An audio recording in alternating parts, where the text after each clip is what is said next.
Hi guys, today I'm gonna talk about dating apps. This is a totally experimental topic because my channel is all over the place. I post videos of vacations, food, product reviews, robots, and I wanna see if there is like audience for this kind of topic.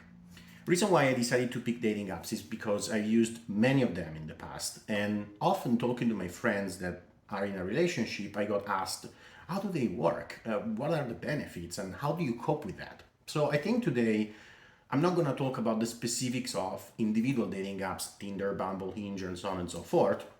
I'm going to talk about dating apps more in general, what they are, who they can be helpful for, what their advantages are, and what the disadvantages are. So let me start talking about what they are in general. And to do that, I want to compare the experience on a dating app with the experience in real life. Let's start from real life, assuming that dating apps didn't exist.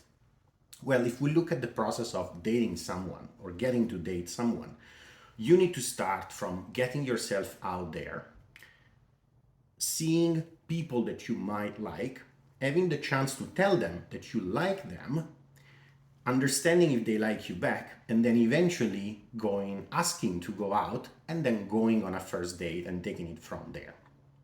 Now, we all know what the difficulties of all of these are. First of all, you might be shy, introverted, or maybe you don't have time to put yourself out there. So maybe you are in the office a lot, or maybe once you come back from work, you want to just be home and relax, which is totally fine. Or maybe you live in an area where there are not many bars or places where you can go and hang out, and so you just can't put yourself out there that easily. Dating apps helps you with that because they get you immediate exposure to a pool of people that are single and that want to meet other people. So this is the first step where dating apps can help you. Second, they expose you not only to some people, but they expose you to an enormous amount of people.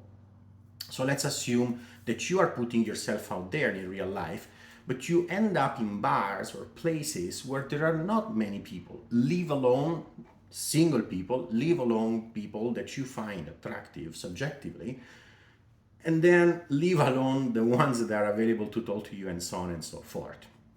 So another element that the dating apps will help you is like quantity. Not because we need to treat people like in terms of numbers, but objectively, you get exposed on dating apps to way more people that you would be exposed to in real life. Every dating app allows you at least to swipe on tens of people every day for free. And it happened to me that when I showed dating apps to my friends that maybe didn't experience dating apps because they are older and already married, the first thing that they tell me is like, wow, like you could, tell so many people that you like them in such a short amount of time.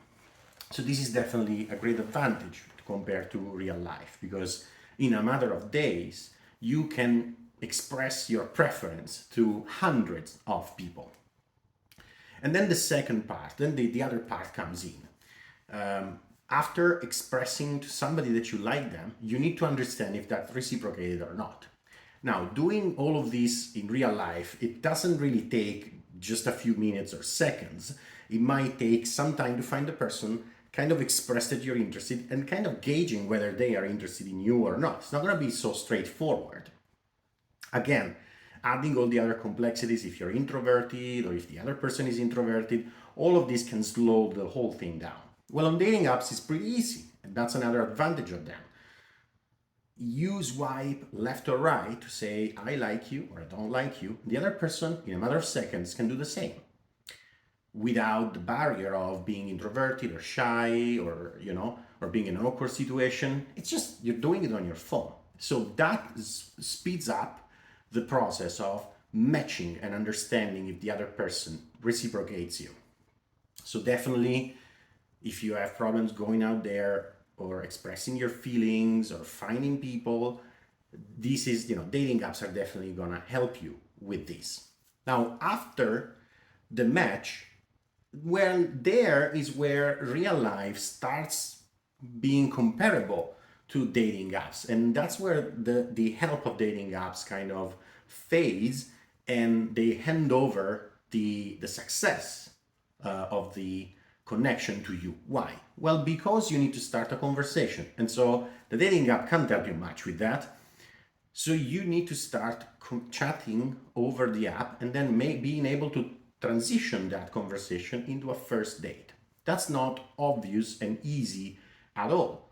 That's where you need to understand which sides of you can be interesting, it can be relatable to your dates, or rather what you want to put out there about you that the other person might like and might connect you on. We can all be good in playing the game of using cool topics that people will like, but if we're not genuine, then we will connect on things that they're really not important to us. So there, it's up to you to have a good conversation and to balance the number of messages exchanged and the speed at which you ask for a first date.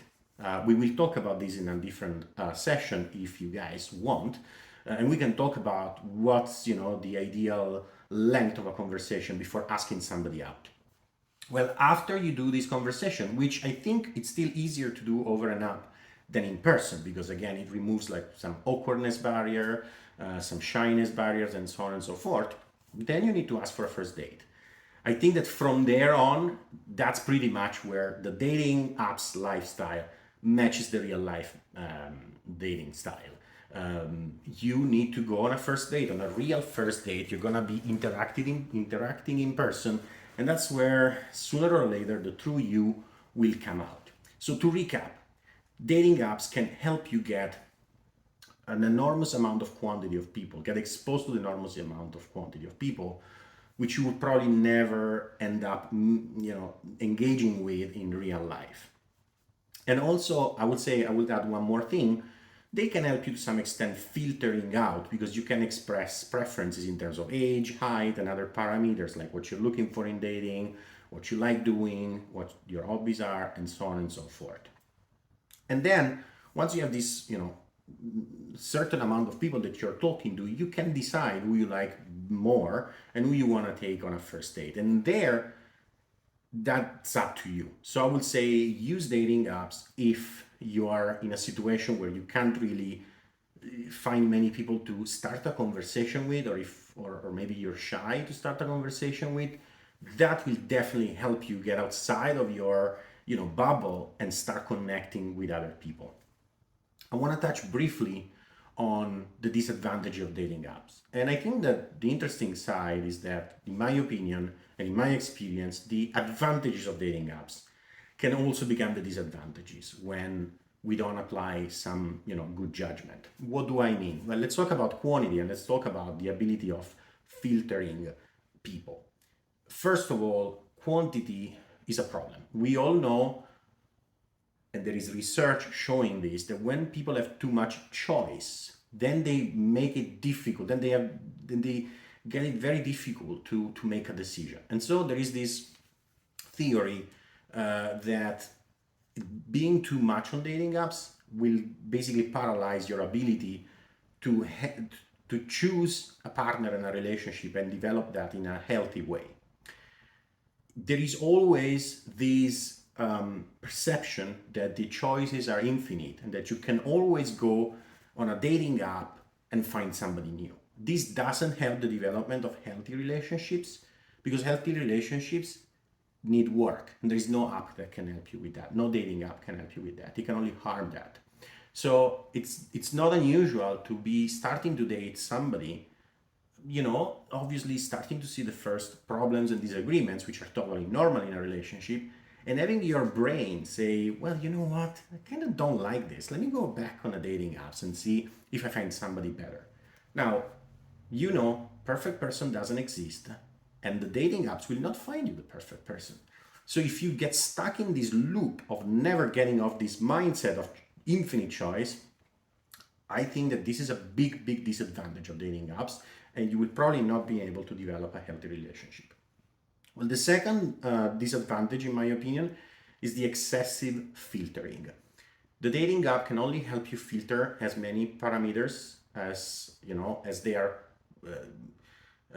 as you can put into words or as you can express in a black and white way. People wanting kids, people not wanting kids, people wanting to work out, also people not wanting to work out. Now, the problem here is that the filters that you can choose become virtually what's important to you. And we all know that this might not be the case. Let's talk about a real life example. We might all get on a first date and say, you know, for me personally, food is important. Good food is important.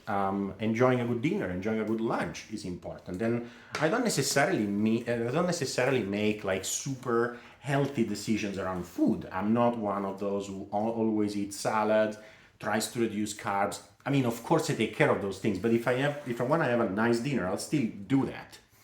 And I might be slightly less prone to date vegan or vegetarian because I know that that's going to limit my ability to have like a dinner the way I like it personally.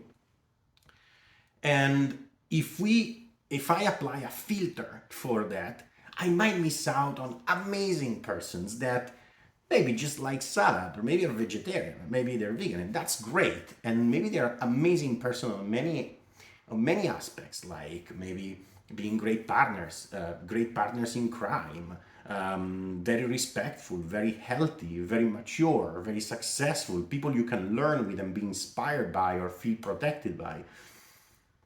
And obviously, this cannot be really shown in filters or shown in a dating app at all. You can only show basic things like what your food preferences are.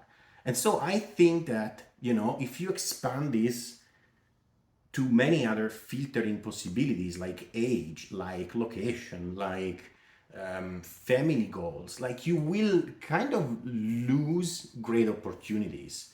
Because in reality, we all make trade-offs in our dating lives or in our friendships as well. You know, we are not perfect people and our friends will never be perfect, our partners will never be perfect. But we know that some of the great sides of our friends and partners totally overshadow the things that we don't like about them.